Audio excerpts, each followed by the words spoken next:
सुप्रभात प्यारे विद्यार्थियों।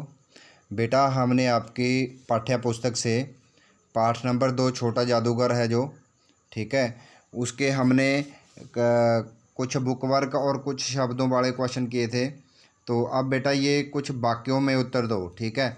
ये क्वेश्चन करेंगे आगे, दीर्घ उत्तरीय प्रश्न बोलते हैं जिनको, ठीक है।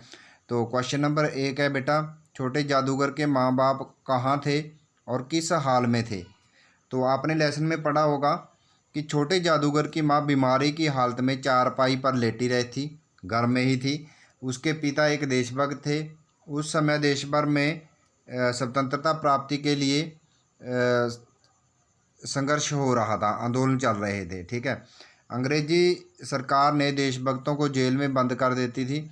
छोटे जादूगर के पिता भी देश की आज़ादी के लिए लड़ रहे थे, अतः वे जेल में बंद थे, ठीक है बेटा। तो क्वेश्चन नंबर 1 हो गया। और क्वेश्चन नंबर 2 है, तो वो करेंगे बेटा हम क्वेश्चन नंबर 2। यदि शरबत ने पिलाकर मेरा खेल देखकर 2 पैसे दे दिए तो अच्छा होता। लड़के ने ऐसा क्यों कहा था। तो छोटा जादूगर तमाशा यानी दिखाकर अपनी रोजी रोटी चलाता था।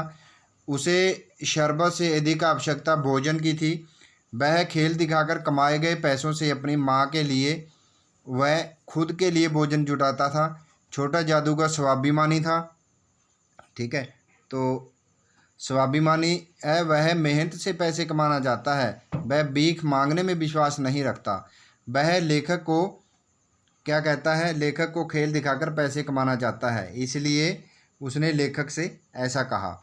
तो नेक्स्ट क्वेश्चन है बेटा, जयशंकर जी के लड़के से बॉटनिकल गार्डन में हुई भेंट का वर्णन कीजिए, ठीक है। क्या भेंट हुई थी, क्या बात हुई थी उनमें, ठीक है, इस पे लिखना है आपने। जयशंकर जी बॉटनिकल गार्डन में अपनी पत्नी व मित्रों के साथ पिकनिक का आनंद ले रहे थे। तभी छोटा जादूगर क्या है कि आगे वहाँ आकर लेखक से खेल देखने की प्रार्थना करता है। लेखक के मना करने पर लेखक की पत्नी बालक को अनुमति देती है।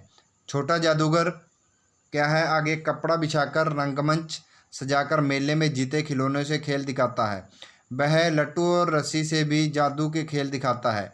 उसके खेल में प्रसन्न होकर लेखक की पत्नी उसे 1 रुपया देकर पूछती है कि इससे क्या करोगे।